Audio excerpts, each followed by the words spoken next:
Assalamualaikum, balik lagi ya di channel Cak Tri.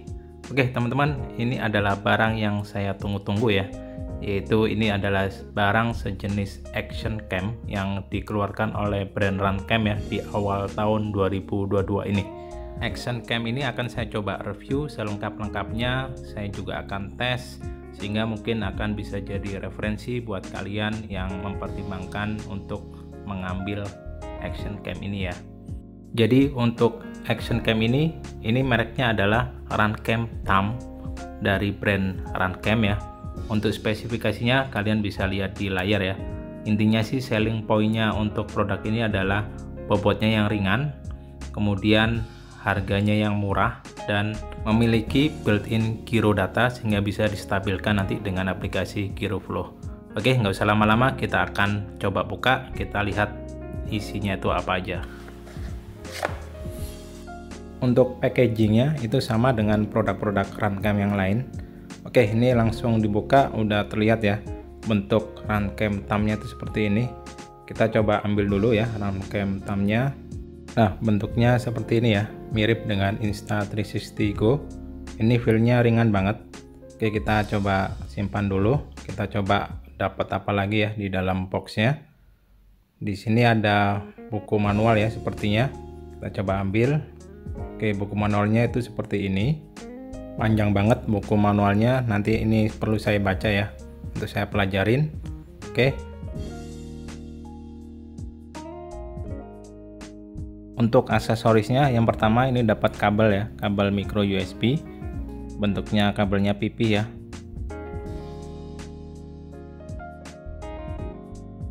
Lalu dapat satu buah ND filter. Ini nggak tahu ini ND filter ND8 atau ND16. Ini bahannya dari plastik ya, bukan metal. Lalu kita akan mendapat 3D print mount ya untuk mounting kameranya. Ini sepertinya bautnya menggunakan M3. Nah, ini kalau dipasang modelnya seperti ini. Kalian bisa tancapkan aja nanti di quadnya.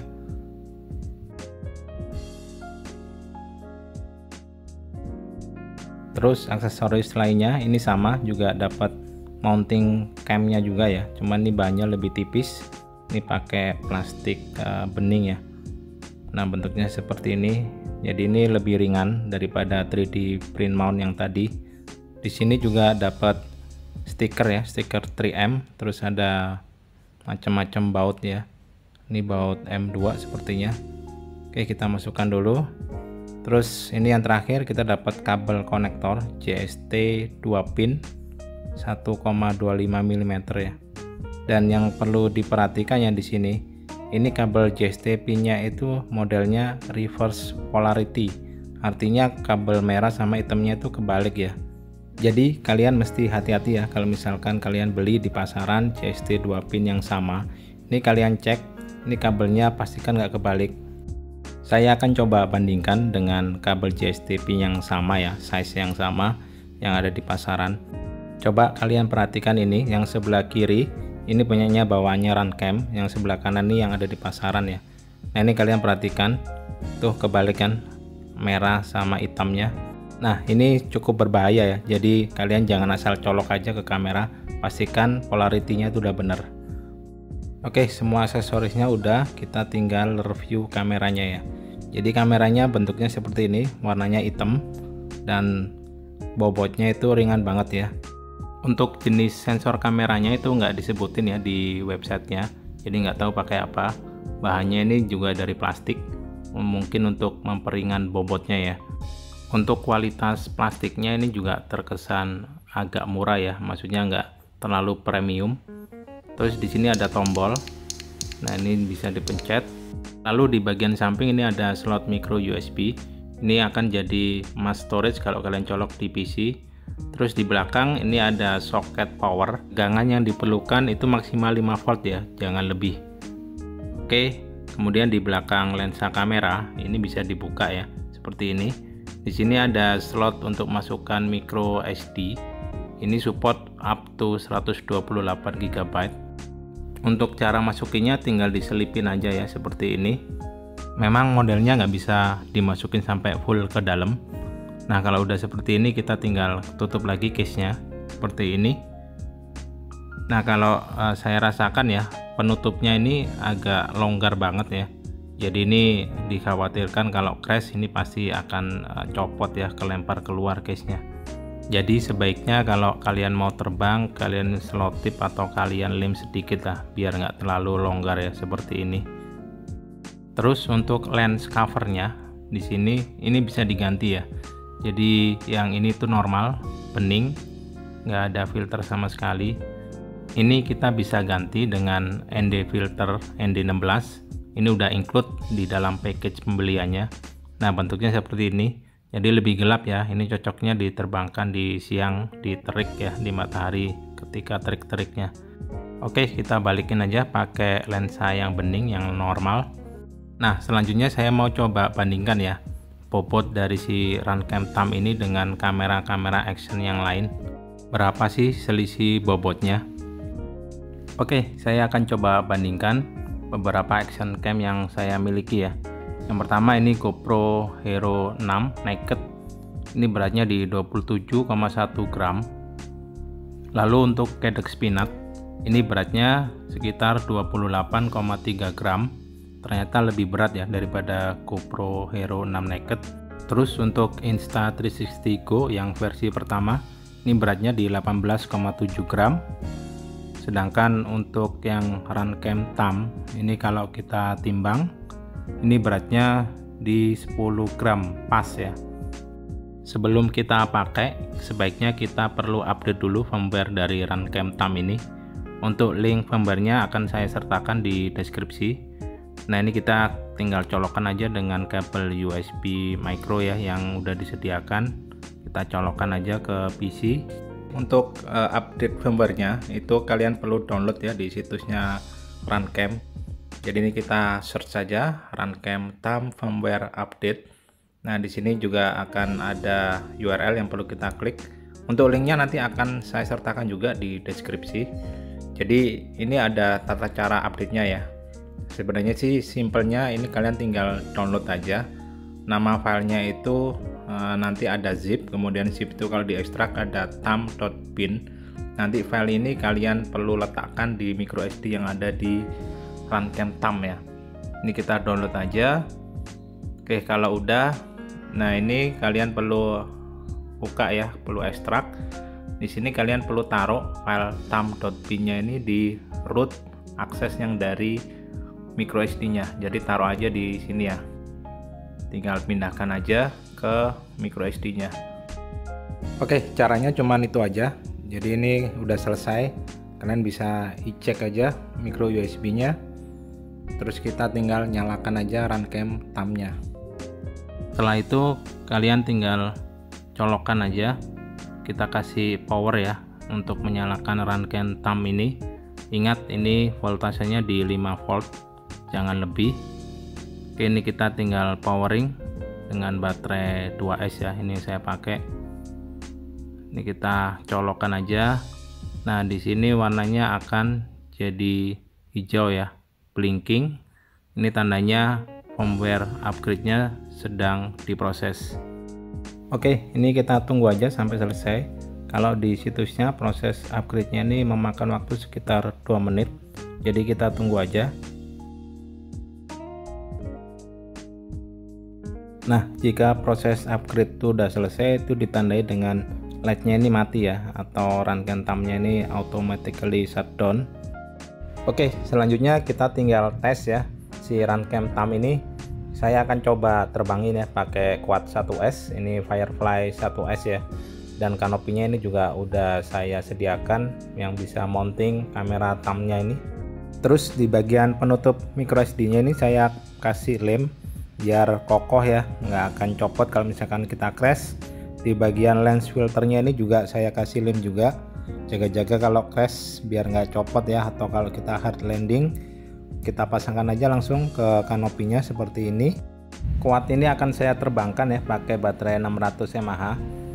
Terus kita akan coba timbang dulu beratnya berapa. Untuk berat tanpa baterai itu sekitar 35,2 gram ya. Kalau misalkan kita tambahkan baterai 600 itu beratnya jadi 48 gram ya, cukup berat sih untuk 1S, tapi nggak apa-apa, kita akan coba tes saja. Oh iya, saya lupa ngasih tahu, kalau kalian pengen file gironya itu ke generate, kalian mesti bikin file baru ya dengan nama csvopen.txt. Ini size-nya kosong ya, jadi isinya itu emang nggak ada apa-apanya. Create aja file baru namanya csvopen.txt. Kemudian untuk lokasi file videonya itu diletakkan di folder thumb, kemudian masuk lagi ke folder video. Nah, di sini akan ada file ya dengan format MP4 dan juga ada dengan file nama yang sama dengan format .gcsv. Ini adalah file gironya. Dan yang perlu diingat, ketika kita mengaktifkan file gironya, itu otomatis file videonya itu berubah ya. FPS-nya itu dari yang sebelumnya 60 fps jadi 50 fps. Oke, langsung aja kita lihat hasil videonya ya.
Nah, kalau kalian perhatikan tadi hasil sampel videonya yang sudah dicoba stabilkan dengan Giroflow ya, ini kurang smooth kalau menurut saya, dan saya coba cari tahu sebenarnya penyebabnya itu apa sih. Saya coba cari tahu di GitHub di bagian issues. Nah, di sini saya menemukan bahwa ada percakapan ya antara Elvin Chen dengan salah satu pengguna Runcam Thumb. Elvin Chen ini adalah founder dari Giroflow. Nah, di sini diketahui bahwa ternyata ada masalah ya terhadap file hasil generatan dari Runcam Thumb. Masih terdapat masalah terkait tentang frame rate atau timing, dan Runcam akan memperbaiki ini ya nanti di next firmware update.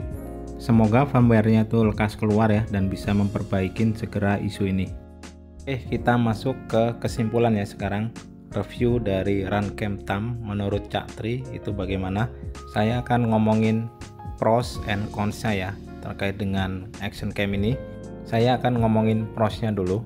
Yang pertama itu action cam ini ya, si Runcam Thumb ini sangat ringan ya dengan bobot sekitar 10 gram. Ini adalah action cam teringan yang ada di pasaran ya saat ini, dan ini bisa diaplikasikan ya di micro drone atau micin ya, termasuk yang 1S. Terus yang kedua, ini harganya affordable ya, murah, sekitar $50 atau kalau dirupiahkan sekitar 700-800 ribu.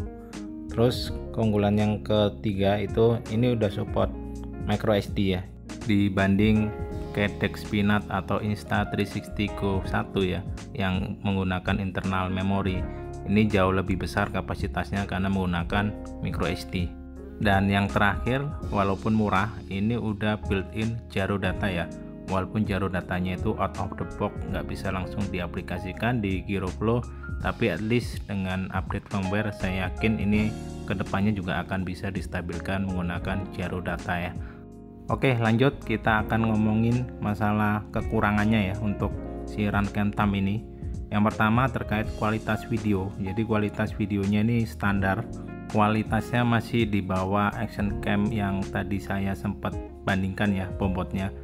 Dibanding Insta360 Go versi 1, Cadex Peanut, atau kalau di compare dengan GoPro ya jelas jauh lah. Lalu untuk kekurangan kedua, cam ini tidak adjustable ya, jadi kita nggak bisa ngatur settingan untuk kameranya ya, termasuk untuk shutter speed, ISO, saturation, brightness, dan lain sebagainya. Jadi ini si Runcam Thumb ini hanya predefined ya, hanya default, jadi kalian tinggal pakai aja tanpa bisa disetting-setting lagi. Dan kekurangan yang terakhir menurut saya, ini action cam ini masih prematur ya, mungkin bisa dibilang belum matang ya. Secara konsep sudah bagus, tapi untuk secara fungsional ya, terutama selling pointnya itu dia terkait di Giro datanya itu ternyata nggak bisa langsung diaplikasikan out of the box ya menggunakan Giroflow. Dan mudah-mudahan Runcam segera ngefix ini ya, entah itu mengeluarkan firmware update baru. Yang jelas jangan sampai dia mengeluarkan produk baru lagi ya, karena biasanya kebiasaan dari Runcam yang saya tahu tuh kayak Runcam Split itu ada versi 1, 2, 3 sampai 4 ya. Ya mudah-mudahan Runcam TAM ini bukan termasuk salah satunya. Oke, paling segitu dulu videonya dari saya. Semoga videonya bermanfaat dan bisa jadi referensi buat kalian ya. Oke, thank you sudah melihat video saya. Sampai jumpa lagi dan bye-bye.